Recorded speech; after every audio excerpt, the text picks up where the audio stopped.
Hello there. Great if you're watching live tonight. It's Friday and I'm very glad the week is over, even though it doesn't really feel like it is a week because the world is just confused at the moment working wise. But I hope you're all doing well, and that if you're watching live, you're joining us with having a drink tonight, because we're going to have more of a Friday night feel. And if you're listening back to the podcast, you're also very welcome to have a drink regardless of what time of day, because it's lockdown, so might as well enjoy ourselves. So today I'm joined by someone unbelievably interesting that I'm really excited to share. We're also going to be doing it differently today by having a drink during the time as well. So I want to introduce you to the amazing Amanda. Hello, cheers. I should say cheers. Cheers. I need to get my drink so far. So while you're introducing yourself, I'm going to start pouring myself a drink. So I've never actually asked you the question, how would you define yourself, or who are you in the world? I guess I would say I am an innate, and I might like to make things happen for people. I work a lot in arts education and also festivals. I like that little clink of the gin there. Was that? Oh, that was ice. That was ice. Or the ice getting poured. We're doing this properly. So yeah, it's arts education with an emphasis on singing, and it's about festivals and bringing lots of different people from different backgrounds together and creating something new, I guess. No, very true. And there's so many different hats that you wear, so I think it could be such an interesting conversation to have. Obviously, everyone's life has changed at the moment with general lockdown and projects being cancelled. Prior to this, what were you doing on sort of a, maybe not day-to-day, but a week-to-week or month-to-month basis? So week to week, I am at the 16 running our education output, and I am also running a festival back home in Scotland in St Andrews.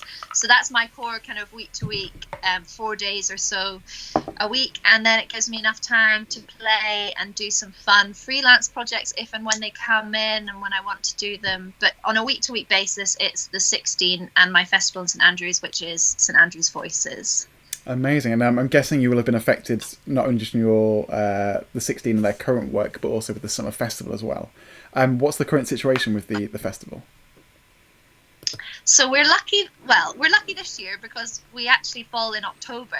So I have everything crossed that we are still able to go ahead in October. Obviously, we've seen a lot of festivals be cancelled. Kind of all the opera festivals are off in the summer. Edinburgh is all a write-off in August. I have a date in mind that is my cut-off point for deciding whether it's a goer or not. But I think with this lead time, it gives us an opportunity to potentially organise something quite cool and quite different, that maybe it's presenting the festival in a different way. Obviously, a lot of arts organisations and festivals that are in the summer and spring and summer have just had to cancel because they've not had the time to be able to put a plan B in place. But we are quite lucky that we are currently planning plan A to go ahead as normal, plan B maybe half normal, half something else, and C is this completely new vein. But I mean, it's I'm doing a maternity cover this year, so I have stepped up in the role. It would be quite frustrating if I didn't get to do the festival I wanted to do, but so is life, so we will see what happens. But everything crossed that, come September time or October, we might be slowly getting back to normal. St Andrews is quite a rural little town, so to be honest, our audience numbers aren't ever that big, so sort of hoping that we might be okay. Yeah, very much so. And it's so tricky because you are almost on tenterhooks as to what, the government advice is, but also how the current situation is. And as your wonderful drinking suggests, we're also doing little tiny breaks today because we've decided it'd be quite fun to talk about gin, which is both one of our... Is passions sound like a bit too far? Like, do I sound like a crazy person? A hobby? I don't know. Hobby. A habit? Yeah, habit. We'll stick with one of those. Whichever sounds the most socially acceptable, we'll stick with that. So we're going to have small little breaks today. Exactly. So we're having ginterludes for all the puns in the world.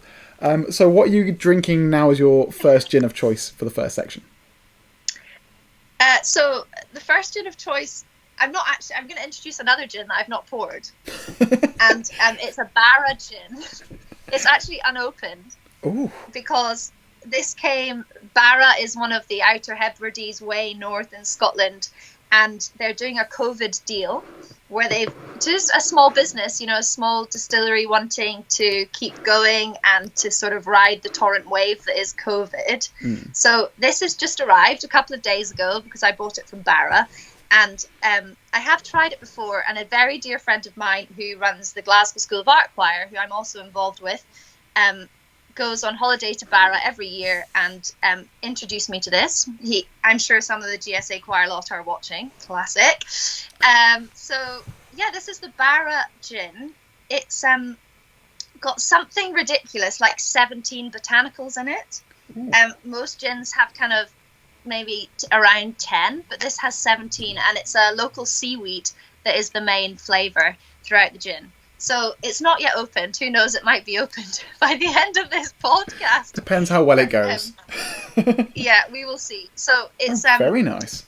I looked on their website as a bit of prep to see what it was all about. I was going to say, you seem pretty well versed in the knowledge. I feel very overwhelmingly underprepared. I liked the quote, which was bringing the salty sea air into a drink. So who knows, maybe we should be doing some sea shanties or something alongside drinking of it. But yeah, there we are. Gin number 1 is Barra. Sounds very good. So my gin number 1 is also a local one. So I live in Malton in Yorkshire, which is not only a small market town, but is also Yorkshire's food capital.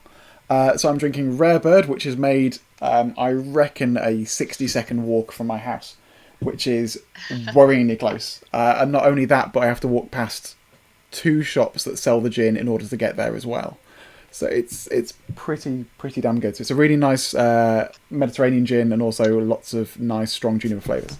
See, I'm now trying to make it up as I go along that I've read the back of it. Just when make I haven't. It up. Exactly. What tonic do you use, though? Are you a tonic snob? I am drinking what I had downstairs, which is Schweppes in small bottles. But there should be probably a significantly better pairing than that. But there we go. Yeah. Exactly. But, self-isolation is a trip to the supermarket for tonic an essential journey. Most definitely. Exactly. It definitely is. And it's... I'd love it if the police stop you and they give you advice on pairings. That'd be quite nice. No, it's not essential. You need to have a grapefruit for your pairing for garnish. It'd be very nice. So, one of the things I'm intrigued about is a project that you've been very vocal in trying to promote, which is the part of the Glasgow School of Arts Choir, which is Compose Her. Can you tell me a little bit more about what Compose Her is? Yeah, so the GSA Choir is completely unauditioned, a sort of great amateur community choir that my dear friend Jamie Sansbury launched. Goodness, I'm going to have to get this right, maybe 8 years ago, when he was a student at the art school. And it's a standalone art school, so you don't get the extracurricular activities that you would get at conservatoires, conservatoires is a bit different, but I was in the university setup, so we had a lot of extracurric. So the GSA choir started with, I'm going to say, maybe 10 or 12 very keen singers that rehearsed each week and then gave 2 concerts a year. Fast forward 8 years, there's now about 120 people coming each week to rehearse. And they have always been we have always been sort of really passionate about commissioning new music and just bringing classical choral music and presenting it differently. So we have commissioned some amazing people, including James Macmillan and a Scottish poet laureate called Liz Lochhead.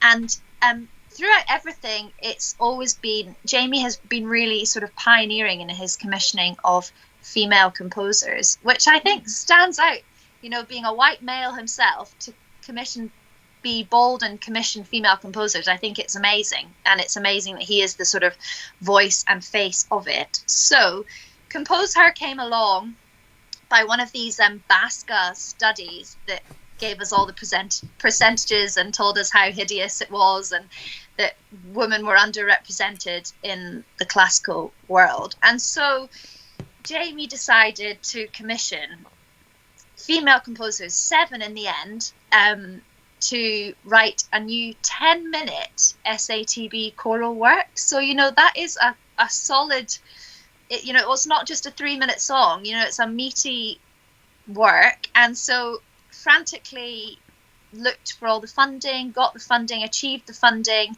We were a bit short, so recently did a crowd fund just before COVID, thank goodness. Luckily we got the target before all of this kicked off and everyone's wallets emptied. But it's just a sort of really passionate and pioneering project with the community at the heart. The composers are really sort of have become part of the Gsa Choir family, and they're all Scottish or Scottish based, and we were very sort of proud about that. And so in May we are going to receive the scores, and hopefully in September, if we're all back to normal, we will start rehearsing them, and in May 21 we will be performing all the pieces in Glasgow at a big sort of celebration concert. And I think the great thing about it is we are really shouting about it. In the arts, I often think we put on a concert or we do some good work, but we're not very good about telling our story, even though actually music is storytelling in a way. We're not good at that kind of wider storytelling, and we have invested quite heavily in that, working with partnerships to talk about our story, and we've got an amazing PR company behind us helping us tell those stories. The composers are all on board, giving us regular blogs and things, so it's quite exciting. And what I'm most proud about, I think, is because as a professional arts administrator working professionally, we can often get bogged down by, oh, we've got to okay it with someone here, or oh, but that might clash with something else. With it being an amateur organisation, I wouldn't say that barrier is there. If we don't get something, we think of plan B and we move with it. And Compose Her is just moving and constantly evolving, which is pretty exciting. And hopefully people will follow it, and it will have a legacy as well. Who knows what that is right now, because our industry is changing, but it's a good kind of stimulus for other people to do stuff. Massively. And there's two bits that I'm really interested about. One, that you mentioned that by being amateur you can move quite quickly, and I think that's very true during this crisis, that larger organisations that are professional, it's that an old metaphor of like, if you're a big ship it's hard to turn in the ocean, but if you're a small boat it's quite quick. And by being small you can be quite nimble. But one thing I just to give context to anyone who's watching and listening, is you kind of undersold just how amazing your fundraising campaign was. And not only did you manage to raise funds for a project, you managed to do it significantly early. And did you go above your fundraising goal as well? Yeah, so I think we hit target within a week of a sort of 4-week crowd fund, which is pretty awesome. We one thing that will stick with me for a long time is in a previous commission we applied to the Scottish Arts Creative Scotland, which is the equivalent to Arts Council England, and we didn't get the funding, and we were all a bit demoralised. And suddenly the next day we were like, well, let's try crowdfund. And so this Buy a Bar campaign, you know, instead of just donating a bit of money, you actually paid £10 for a bar, and you got real ownership, and you really felt that you were in the bit of music that was being commissioned. And so just on the back of that, we were lucky that we have a really loyal following, and we're able to spread the word. And you know, after about a week, it was quite nice that we could just sit back and let it flow, you know, because COVID was beginning to take off at the very end deadline of the crowdfund. So I've since seen crowdfunds go live, and it's really tricky to do it at this sort of time in this new normal that we're all in. So yeah. Yeah, very much so. As a potential tangent, there was, I can't remember who told me the story, but it was about them and their wife, and they went to the Globe for Shakespeare's Theatre in London, and they have a buy a brick philanthropy system where you can buy a brick within the entire theatre. And they were there live and then wanted to donate and support, and so they bought a brick. And they got to the end of the queue, and this person's wife was there going, well, where is it? And she was expecting to take home a physical thing at the end of it to like, this is mine now, I have an actual brick from the Globe I can go put on the mantelpiece, and which did make me laugh. Oh, I know, it'd be amazing if you brilliant. could, like, that one's mine, this is mine as well. Yeah. But yeah, it's like that moment if you've bought a seat in a theatre or a concert hall and you're racing round to go and find out where my chair is. Or something. I think you'll find you're literally sat in my seat. Yeah. Exactly. So obviously you're very passionate about women in music and readdressing the balance of not only commissioning with compositions, but also within looking at previous composers who are obviously underrepresented. My thought is that when things start to return to normal, that we're going to be very, very conservative when it comes to programming. And it's a phrase I hate, but it will be bums on seats, for want of a better phrase that I haven't been able to come up with. Do you think that when we start to go back to concert halls, that there'll be less music by women and female composers when we go back? Or do you think there's now hope that this will be a watershed moment and things will change going forwards? Oh gosh, this is a hard question. I did tell you I had a question that will put you on the spot today. Yeah, I'm going to be completely brutally honest with you that before Jamie presented this compose her idea to me and I read into it a bit, I was really naive to it. And women composing back in the day, and I hate to say it, but it just wasn't what women did. And, that is, I guess, why there is such a fragment from previous times, from hundreds and hundreds of years ago, why there is this lack of kind of really pioneering composers. Obviously now we are doing amazing work and researching into it and finding out about all these amazing female composers, and it's being programmed. So I do hear you about being conservative, but I would hope, COVID has given us as artists, as creatives, this amazing opportunity to actually get creative. And one of the biggest positives I've taken from this time off is the headspace to think and to plan and to be a bit pioneering and, to be a bit sort of wild and out there about just the potential opportunity. Nobody knows what funding is going to look like after COVID. That's one of my biggest battles with St Andrews right now, is because every single arts council, loads of trust funds have suddenly diverted everything to be a COVID emergency fund, and other things that are able to ride it or tick over, suddenly priorities are going, oh my goodness, I might be okay, but I don't know where things are. So I would really hope that we definitely don't go backwards, but I can totally imagine it happening, and I don't want it to, but I can imagine it happening, because yes, orchestras, choirs, festivals are going to need bums on seats, and I hate to admit it, I hate to say it, but yeah, I think it could well come, and I hope the things, the outputs that I'm involved with won't look like that at all, but it's a business at the end of the day, and if the funding isn't there to do something pioneering or something forward thinking and representative, then if our funders aren't mirroring, it's so tricky. I'm just gonna have another drink. It's the best way. It may help you. Like, my general thought is that it's not actually the audience; it's more our assumptions to what it would be as programmers. Yeah. So we would think that programming contemporary music or female composers isn't going to be bums and seats, and we need to do Tchaik 5 or Brahms 2 and all these different things. But with potentially going into a slightly boring arts marketing phrase, is people who are experience seekers, and they go for the experience rather than the actual individual thing, and they want to try new things and experience different elements and different cultures and all sorts. And I think we're not really crediting our audience as to how amazing they are at wanting new things and engaging with complex topics or new works and etc. And we're assuming that we need to be more conservative in order to reserve our existing audience and to get bums on seats. But in reality, I think that the realism of bums on seats is being more progressive in future. So I think that it would be good for us to continue being progressive with our programming. It's just my assumption is that organisations may be wanting to be even more conservative and hold on to what they think is going to bring in tickets and bums. But then you would hope that we've got this time of, in a perfect ideal world, we've got this time to actually be communicating with our audience more than we ever have done. And having that time, even if it's not communicating, uploading an a cappella click track thing on social media. But I heard an amazing thing the other day that actually an orchestra is picking up the phone and just checking in with their supporters and their audience. Amazing. And I heard another one, the Aberdeen Football Club, bit random, bit of a curveball in there.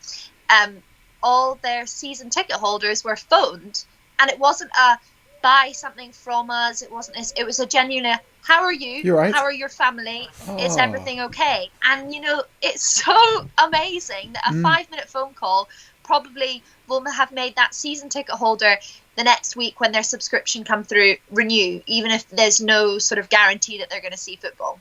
Exactly. It's amazing. And actually, we music organisations and festivals should learn from that. You know, we're all creative storyteller humans. We can all pick up a phone and just say, how are you? Is everything okay? We're thinking of you. Very true. And it's one of those things that breaks down that boundary between stage and audience. And I know it's normally like 2 meters or something, but it always feels like this big... I know from when I've been in stage, it's almost that you're in a sphere and a bubble, and that the audience who are there live, you can slightly fathom that they're there, but they're untouchable, and vice versa, almost, which is always quite strange. So for anyone who's watching who's fascinated by classical music, this is going to be a slight tangent. I know that one of my main passions is rugby, and also Amanda's also is very into rugby as well. One of the things I've been listening to recently is a rugby podcast, and they were saying that this for them is an opportunity to reset as well. So normally we look at the sport world and we say they're so much more ahead of us, and they're progressive in how they work in business or marketing or all these various different elements. And they were saying that they feel in the rugby world that they're still behind football and various different other sports. And they have big issues that are quite hard to solve. So one for them is their having a global season so that everyone actually plays games at the same time. Everyone has an off season at the same time, and everyone's calendars align on a sort of an international level.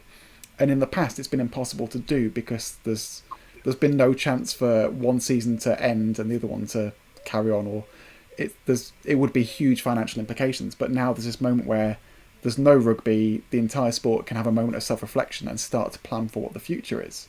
And I thought that was really fascinating to hear that sports are also struggling with these potentially existential questions, but also that's something that we could also look at and try and think, right, this is how things used to be prior to this current situation. What could it be going forward? Is this the best for us, one in a working sense and an artistic sense? And is that something we want to go for? And I think it could be quite an interesting conversation to have. I have none of the answers, but it's. I thought it was an interesting thought. I've literally just had a brainwave of why have I never thought of this? It's so the overlaps are there. You know, you see your regional professional clubs that have their bubbles of supporters around them, mirroring an orchestra. Each week they're putting out an output. You know, they're putting out a match or a. Unfortunately, the sport salaries nowhere near match the arts salaries. But yeah, I think it's that same family feel, certainly with my team that I support, even when I'm in London, Glasgow Warriors. It's a real community feel, and even though shaking your head, you know, it's funny because you have that passion that even when I studied in Edinburgh, so an hour on the train, I wouldn't go and watch Edinburgh play rugby. I would go and get the train and come back and watch Glasgow. And I think that's the same with people in the music world. You know, if I'm in London and I live in the West London, you know, I would go to something at Cadogan because it's 2 stops on the tube, or I would go something in that way. It would take me quite an effort to go something at, say, Barbican, because I guess it's like the other side of London. You know, you kind of have that home support and the audiences that you know. So, gosh, yeah, I've never thought of the parallels between rugby and music, but they are all there. And I think none of us know the answers. We can all plan and go, what this might happen, that might happen. But until we kind of get back to our new norm, we can plan and we can have different options in place. But it's a waiting game, isn't it? And just seeing what might happen. I don't think people are going to. There will be. Personally, I think there'll be an initial splurge of activity, and you'll want to go and see everything. I want to go see this, that. I saw their great digital to the thing. I want to hear them live. I saw the rugby. I want to go to a match. I want to get that atmosphere. And then suddenly we'll go really busy again. It'll be like, take me back to isolation. You know, I actually really enjoyed this kind of quieter, calmer pace of life. So who knows? I had a Skype meeting with someone yesterday who said that they watched a film the previous day, And in the film, they were sort of like, they were going to the shops, they were shaking hands, giving people hugs, and that this person felt uncomfortable seeing people give hugs and handshakes, like, no, you need like 2 meters between you. And it's interesting, I think, to see the longer this goes on, if that goes into people's psyche as like the new norm, that we need to be distancing and quite cautious and hands off. And we've all got to wear gloves and take hand sanitizer to the supermarket. Exactly. Well, it makes you realise how grotty actually, day-to-day life is. Commuting and everything is. Yeah, I did see a tweet from Of course. Yeah, I saw. On you go, sorry. It's alright. I saw a tweet from someone saying, "Well, this could be one way to eliminate coughing during concerts." So it's like everyone being very self-aware. It's like, no, it's just a tickle. It's just a tickle. But no, I think it's fascinating, and I think it's good to know that again, for the music world, I remember always thinking that the sports world has everything sorted in effect. And it's nice seeing another world that is like, we need to get our stuff together and actually reassess and ask ourselves some hard questions.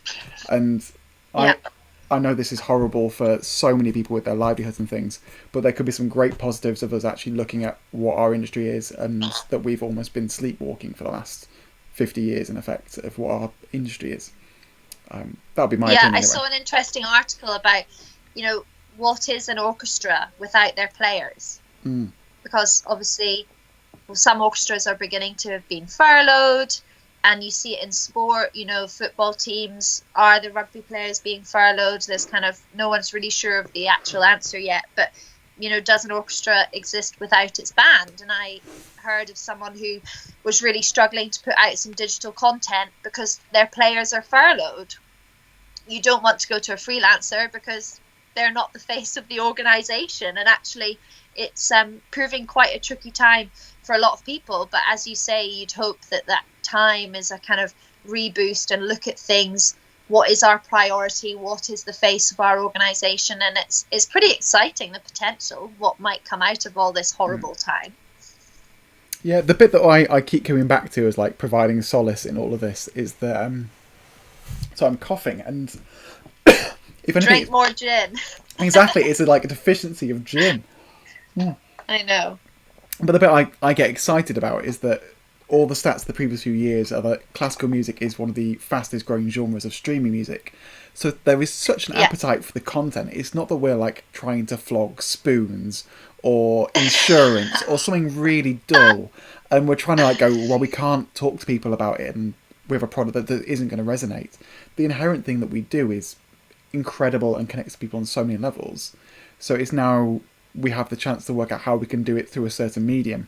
It's not that we're banging against our head against the wall with something that isn't going to work. And that provides me with, I think, hope for going forwards, which is really good. So you've mentioned that you've seen some things that, like that article, that were quite inspirational. What have you seen online in terms of content that you've absolutely loved so far? One of my kind of secret crushes is Louise Alder. Have you seen her? She's for those who don't know, she's an amazing soprano. Studied at Edinburgh, just a bit ahead of me, and then went to London, and she's been in Frankfurt, I think, in Germany, and she's astounding on stage in the old normal as we knew her. But she is in isolation in Germany, and she's doing, as every organisation is doing, whether you love it or you hate it, using this a cappella app. And she has introduced the Lulu Bells, who do barbershop arrangements of all these amazingly fun pieces. Some of them are classical. The latest one that she put out was Old MacDonald Had a Farm, and it was brilliant. And I live for things like that.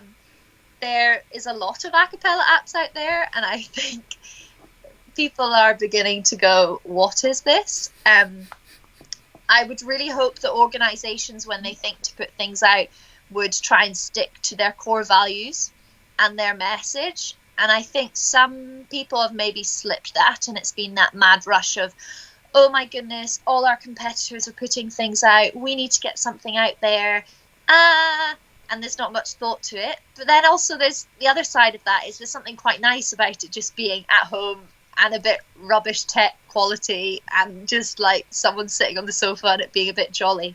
So yes, it's been interesting. Another amazing thing, I don't know, David, if you know of Encore Musicians, which is this kind of agency for musicians who do lots of corporate gigs and weddings, and they book musicians all over. They have obviously faced lots of cancellations, and their immediate reaction has been to create this portal called Music Messages, where you can engage a musician to send a personalized song or note or message to a loved one, and it just comes over digitally, and it's a video. And I think that's a really kind of switched on way of finding work for the musicians, and also just keeping their business afloat a bit as well. I'm trying to think what else I've seen. There's a lot of stuff that, you know, all these click track things where you see the iPhone cable, the headphone cable even coming out, and all of this click track stuff, which is quite impressive, but also you're like, come on, we need some more creativity and stuff in here. I have seen one thing that I think will be quite exciting, and it's not out yet, is Olivia Clark, who is the new is it Charles McCarris Fellow at English National Opera. She launched the remote orchestra, where she's got musicians from all around the world playing. I'm not sure if the composition has been, I think it's Rach. I might be completely wrong, I might be right, but I think it's Rachmaninoff, and they've actually recorded the soloist first, and then the conductor, and then the rest of the orchestra. So they're not using a click track, and I'm amazed how that's going to come together.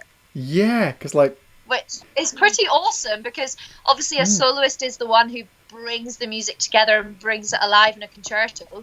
So to actually flip it around and it not be the conductor carving out 4/4 or whatever, but the conductor is following the soloist, I think it's going to be really special. And so far, a lot of you say the multi-instrument people from various places in the same video is always click-tracked and tends to be quite understandably conservative in what the music is. So it has to be generally very regular tempos. Things are pulled together quite easily. There's not much room for it to stray. But something that has, I'm guessing, quite a lot of rubato in the solo part is going to be insanely difficult for putting together, you'd think. But obviously it's a testament for musicians who are involved for making it go well.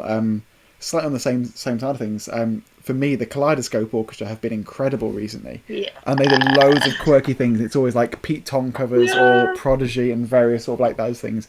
And they've been doing this for years, in effect. So they're well set up already. But yeah, they've been great. And they've got on BBC News with it. And it's great showing one another side to classical music and orchestras, but also musicians who are ready and primed, ready to go to use technology in this way.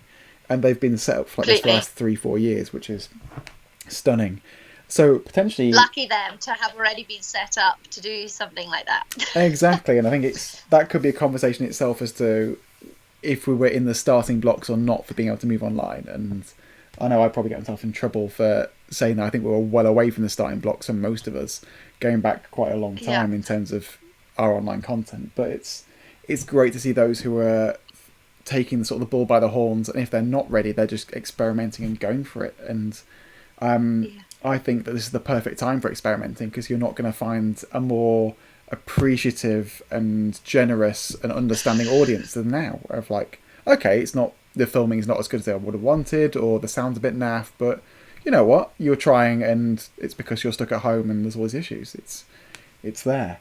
So on the flip side, if we can get you in trouble, have you seen anything that's sort of annoyed you in the digital content world at the moment that's like a pet peeve?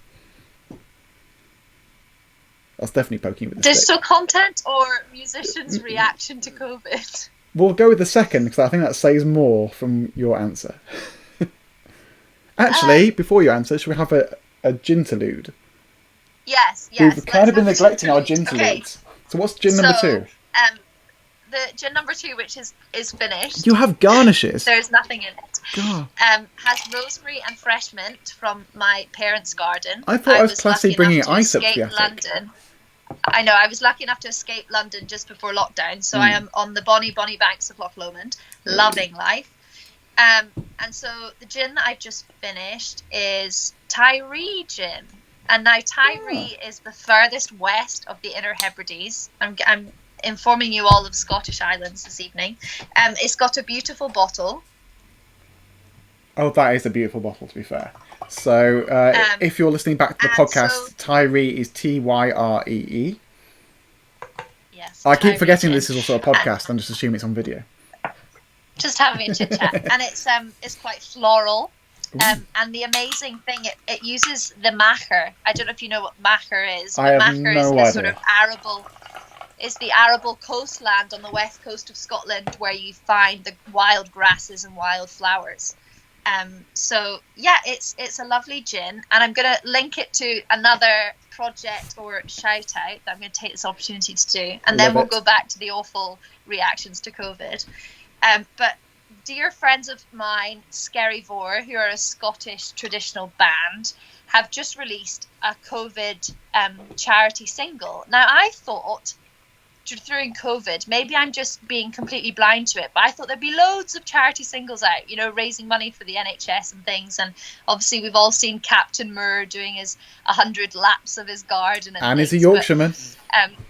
Exactly. And so I think, you know, I honestly thought people would do more charity singles, but we've not yet seen them. And the boys from Skerryvore have released a really beautiful song called Everyday Heroes, which is obviously raising money for the NHS. And last night, when we were all out doing our clap, they encouraged all their fan base and musicians from around the world to play the song. They sort of put the sheet music out and let everyone play it. So they are from Tyree, and so that's my link to the Tyree gin and COVID.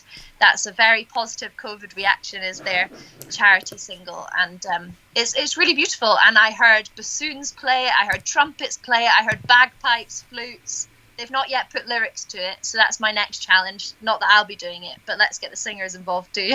Exactly. And how would you spell Skerryvore as well? So it's Skerryvore, so it's SKERRYVORE, and it's a lighthouse. So the Skerryvore Lighthouse is in Tyree, and that's where the band name is from. Ah, amazing. Yeah, really good to know. And I'm guessing they're on like Facebook, Twitter, Instagram, YouTube, TikTok. Oh, they're huge. They are travelling the world. They're not just a niche little wee Scottish band. Perfect. So I've gone on to a slightly nice personal one. I say personal. This is actually the first time I've tried this. It's a chili and ginger gin from Botanical Project. The gin itself, it's from St Andrews. It's Eden Mill! Yay! Yeah. Hey, I had absolutely no idea. So this gin was bought for me from a former student in her last lesson. Both her and her mum, she was incredibly supportive. The mum as well, who deserves an incredible shout out. But she got a place to go study cello at the Royal College of Wales, and yeah, she's. This was like a parting gift gin, which was fantastic. And it is. What's the flavour? Chili and gin. Sorry, chili and ginger. Chili and ginger. Of course, it's going to taste of gin. That'll be chili and ginger. But yeah. Oh, Eden Mill is great. I love Eden Mill. So good old St Andrews. Good link there. I 100% deliberately got St Andrews in. Not a fluke that I just saw on the bottle in the last 20 seconds. So, a slight tangent back. What have you seen that slightly irritated you within the music world post-COVID?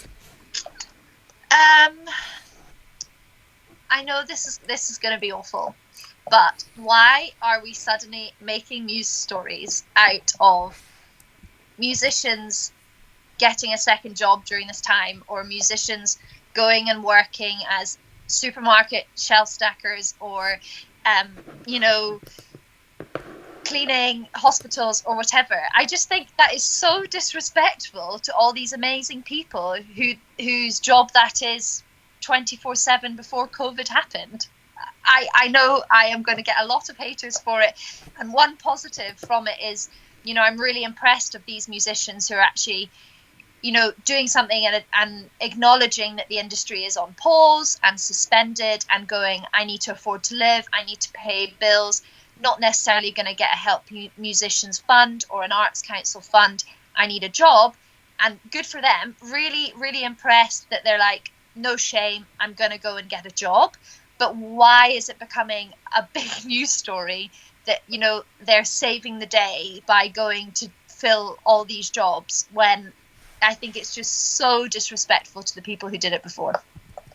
Yeah, I to be honest, I'm gonna hide. No, it's you're lucky, because I couldn't agree more. And you say it's not that it's almost in my head it's almost like equivalent to like white saviour complex. Like I've come down and I've helped. Is of how it's potentially framed. There's a huge entitlement, yeah. and I think there's a huge entitlement in our industry of what we deserve, and it is really horrible, and we're all in very difficult situations, and people are really struggling. We're all really struggling. It's a new norm for all of us, but there is this huge wash, and maybe I'm just really tunneled to it and I see a lot of it in my community, but of this huge entitlement when I'm sorry, you know, COVID is going to destroy the third world, and you know we're going to do okay, and it's going to be difficult, and we're all going to lose loved ones, and it's really hard, but you know there is going to be an endpoint to this, and we're in the Western world, we're in a very rich country, we'll get there eventually, but there is this like immediacy going, why don't I have it? Why am I not getting this on a plate? Why is someone not giving me this? And it is driving me up the wall. No, I think you're right to sort of bring some context to the parity of suffering in a way, and that there are people who aren't going to be able to access resources we do, and as important as it is that we all roll up our sleeves and do something, and I think the argument for being a starving musician is like null and void right now. Like you should 100% get a second job and do anything to support your artistic job, but equally it's not a 5, 6, 10 minute segment on news TV. It's a vital part of what you should do, but in the grand scheme of things is not the same level of newsworthiness as other things. So as you mentioned the third world, two bits that always have, well I say always, they've struck a chord with me particularly recently. One because it's quite hit home for me, but one was about the German army giving us 66 ventilators, which is incredible and very generous of them to supply, sort of provide that support. But I saw that Sierra Leone has 6 ventilators nationwide, and like in the UK it's bad that obviously we're suffering and people are dying, and that's horrible, but we have the opportunity to create ventilators on that side, whereas I don't think Sierra Leone has that same infrastructure that can do that and support that. And the one that does hit home for me is that I used to work in Palestine for 9 months, and seeing that Gaza is now starting to have its first few cases of coronavirus, and their medical infrastructure is so hard hit, and it's something that, although we're obviously having huge sufferings, they're in a significantly worse place where the repercussions are going to be so much harder hit, which is sad.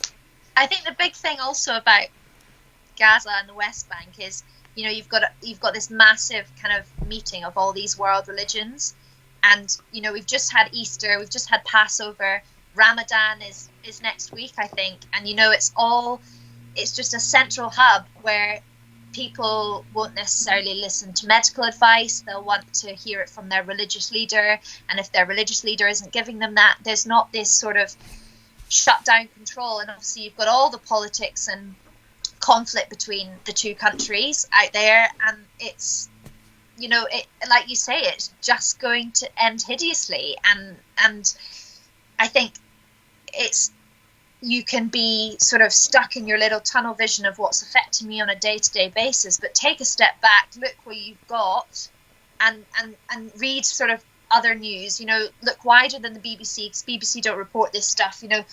Actually, we're gonna be okay. It's gonna be a hideous 6 months, and we're all gonna have days where we are feeling awful, and you think everything is against you. But you know you're gonna go to bed and not hear gunshots outside your window or whatever, and you're gonna wake up the next day, and it's, you know, find something that makes you feel a bit better. It's gonna be all right. Do some exercise. Go out for a run. We can still do that. Listen to a bit of classical music, for goodness sake, you know, put a bit of positivity in it, and I think I really hope that it just changes people's mentality, and you know, we don't need to, I'm one for travelling up and down the country, live in London, in Scotland still a lot, but also touring lifestyle from London, so I'm in every nook and cranny of the UK most weeks, most months, and actually just it's made me go, oh, it's quite nice to be in one place for 4 weeks and just sort of calm down and look at the wider picture and things. It's really interesting to hear you say about the wider picture, and do you think that going forwards we're going to be more looking at doing more musical projects within our sort of our local geography, as opposed to being like scattergun approach to the entirety of a country or a continent or that side of things? I have no answer to this. This is a complete like free ball question. In my experience and my musical output, I've never really been keen on the scattergun approach and go and fly into a classroom or fly into a location and leave again. And I think it's really crucial to sort of build communities and to build relationships within a community that can then expand and expand and expand. So I would hope, that there's more of that, and that we are, from an organisational point of view, like someone who's based in London, there's a huge amount going on in London, and you're a national organisation, so you want to serve the country. But I think you also have to understand that you can't serve every single person in the country, and actually, you can pick some key regions and work in those bases.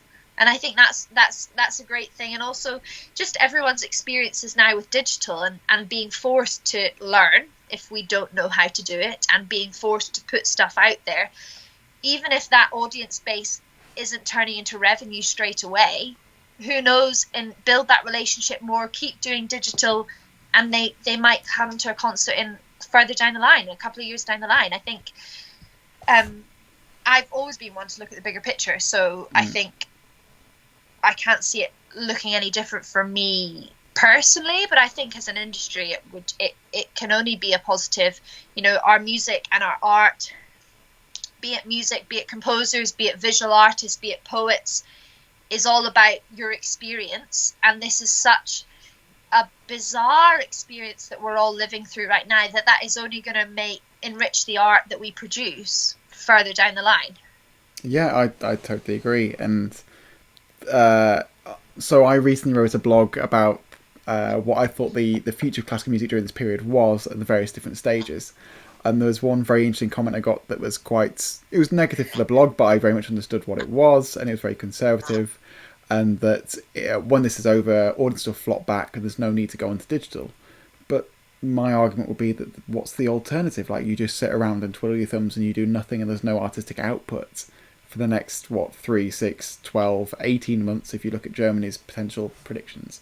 And even if it's not financially beneficial, is it of use to artists that they're actually having a connection to an audience and they're creating art? And surely, if they're still in a position that's financially viable and you have a roof over your head and you're eating, isn't that what you should be doing as an artist anyway? That you're, again, not the starving musician thing, but that you're creating art and connecting to audiences. And that's I would see as everyone's primary purpose in being an artist in some way, shape or form, that they should be using this opportunity. Completely. And I think, when I was studying at university, you look back and you see Verdi responding to like Italian Revolution and all these huge sort of moments in history, in country's history and in world history. Now, when we're all dead and gone, someone is going to be looking back at 2020 and seeing what was created, or how there was a huge shift in the industry in relation to COVID, this thing that was COVID-19, and what was that, and it destroyed the nation and rebuilt it or whatever. But there has to be something from it. There has to be a stark change. We can't just, it'd be quite depressing that all further down the line, if our ancestors are looking into it and researching into 2020 and nothing changed after this big thing. We're all like, oh, well, that was a little hurdle in the road. Let's just crack on the way we were going. Exactly. Like, it is the perfect opportunity to reassess and work out what it is. And you look at these momentous moments in history, and there hasn't really, apart from I think the Berlin Wall falling and the end of the Cold War, there hasn't been one for quite a considerable period of time on an international scale. So seeing what we could do within our tiny, small classical music world, within the context of the bigger world, could be really fascinating. So on a positive ending note, because I know that we're slowly running out of time and potentially gin. Also, if you're watching live, do let us know what gin you're drinking as well, which would be really fascinating if you actually are and you're drinking with us. So how are you adapting during this period, and what projects are you trying to do within this now unique context of being forced online? So one of my jobs, I am furloughed. So enjoying it feels a bit weird because we're a small team, so to be separate from it it felt quite tricky, but it's finding this new norm and loving the headspace and loving just being in one place and not being on a British Airways flight or a Virgin train up and down between London and Scotland. I am such a people person, and often, you know, I know we can do this virtually and it's great, or you can send emails, pick up the phone. But when you're creating new partnerships, I love to meet people face to face. So I'm really missing that, and I think the immediate projects might struggle a bit because of the lack of that face to face right now. But really enjoying the time to get out in the countryside, feeling very lucky to be here in rural Scotland, where I can just go for a run or go for a walk. And I think also now more than ever, it is just sort of that stillness. And, you know, I've listened to more music than I have in a long time. And it's just the time to do that, and hearing new recordings and different genres of music. And it's not just kind of background while I'm working or listening to a radio. I very much encourage you to switch off the news. I have not listened to the government update in probably about a week, and it's been bliss. You know, if there is a major change, I will hear about it some other way. But I think we've all got to just remain positive and keep smiling and be kind to each other and keep drinking gin and eat healthily. And, you know, the biggest thing I think is just to support each other. You know, for once in our life, this is affecting every single one of us to the last inch. You know, we're all being affected in different ways. And if we can support each other, be positive. You know, I've caught up with uni friends and old colleagues from youth choir camps from years ago, and I'm a bit getting fed up a bit of pub quizzes, but we will I'm sure the new wave will come over of what we're doing of an evening in Zoom. But to be honest, I'm quite enjoying it. Apart from all the hideous sort of stuff that's happening, I'm really rather enjoying the new pace of life and the time, and just to go Exactly. Well, what a wonderful positive note to end on. So if anyone wants to find you on the internet, where can they find you? Well, this is hilarious. One of my tasks for COVID is to I hid my website recently, and I'm currently working away at polishing that up. I'm sure, David, you will appreciate that, because you're all about brand and making always sort of sell the message. So yeah, I mean, I'm all over social media. Twitter is my kind of professional vein. Facebook is there or thereabouts. So yeah, I would say Twitter if you'd like to communicate with me professionally, and there will be a website hopefully by the end of COVID, but who knows. Wonderful. Well, thank you so much for being with us, and thank you if you've watched and again listening back. It's great to have you with us. We'll be back on Monday with a live stream that is still to be confirmed, but it's great. I hope you have a nice weekend and you're drinking gin, and yeah, look forward to seeing you soon. Cheers, and enjoy your weekend. Bye.